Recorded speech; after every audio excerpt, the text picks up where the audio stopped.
Assalamualaikum warahmatullahi wabarakatuh. Kitab Lubabul Hadis bab ke-38, hadis ke-9.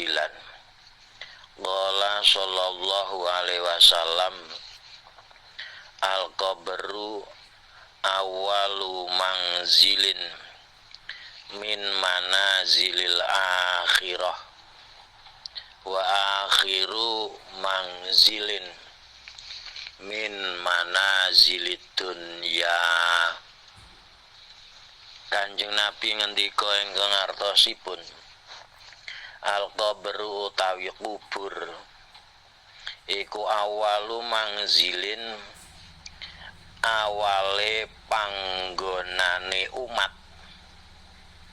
Al-qabru utawi kubur iku awalu manzilin, awal kawitane panggonane umat. Min manazilil akhirati, saking pira-pira omahe akhirat, saking pira-pira panggonane utawa omahe akhirat.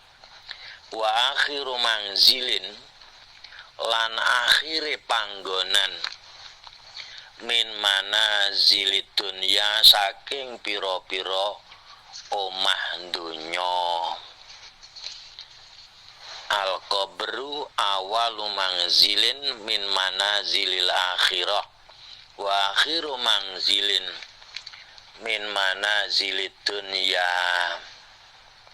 Kubur menika awal-awale panggonan saking panggonan akhirat, lan akhir-akhire panggonan saking panggonane donya. Hadis ke-10.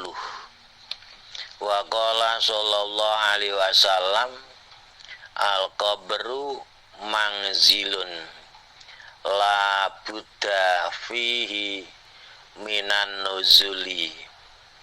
Kanjeng Nabi ngendika ingkang artosipun, al-qabru utawi kubur iku manzilun, omah, la budda kang ora kena ora, tegese wajib, fihi ing dalem manzil, ing dalem omah, minanuzuli saking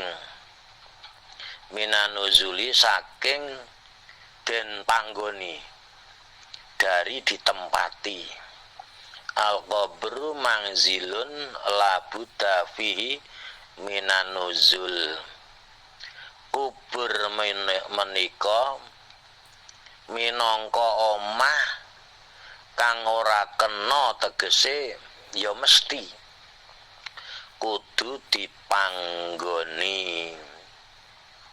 Ora kena ora, tegese pasti ditempati. Kubur menika omah, gelem ora gelem kudu dipanggoni. Hadis ke-11.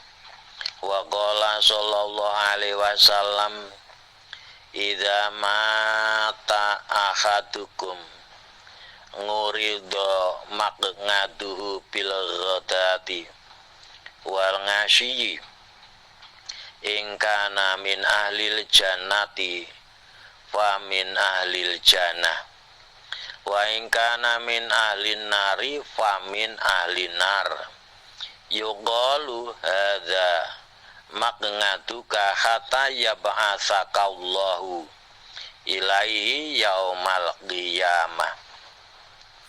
Kanjeng Nabi ngendika ingkang artosipun, idza mata, nalikane mati sapa akadukum salah suwijine sira kabeh, ngurido mongko den pintokake apa maqngaduhu palungguhane ahad, bil ghadati ana ing dalem esuk, bil ghadati ing dalem esuk, wal ngasyi lan sore, ingkana lamun ana sapa ahad ana iku min ahlil jannati saking ahli swarga famin ahlil jannati mongko setengah saking ahli swarga wa ingkana lan lamun ana iku min ahli nari saking ahli neraka famin ahli nari mongko setengah saking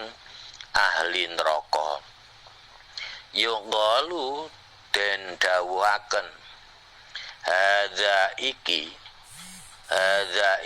iku makengaduka panggonanira kata ya bahasaka saengga nangeaken ing sira sapa Allah Gusti Allah ilahi maring hadza yaumal qiyamati besok ing dalem dina kiamat idza mata ahadukum nguridho maqnatuhu bil ghadati wal ngasyi ingkana minalil janati fa minalil jannah wa ingkana min ahlin nari fa min ahlin nar yuqalu hadza maqnatuka hatta yab'atsaka Allahu ilaihi yaumal qiyamah nalika tiang menika kok mati esuk sore tiang kala wau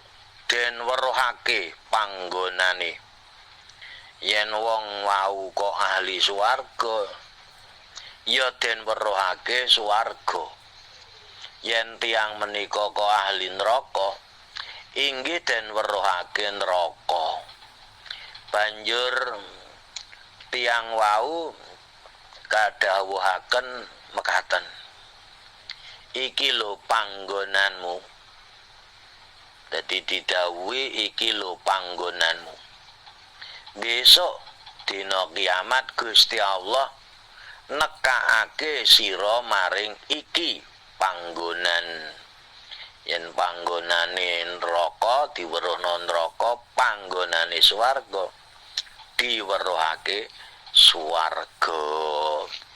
Cekap semanten. Wassalamualaikum warahmatullahi wabarakatuh.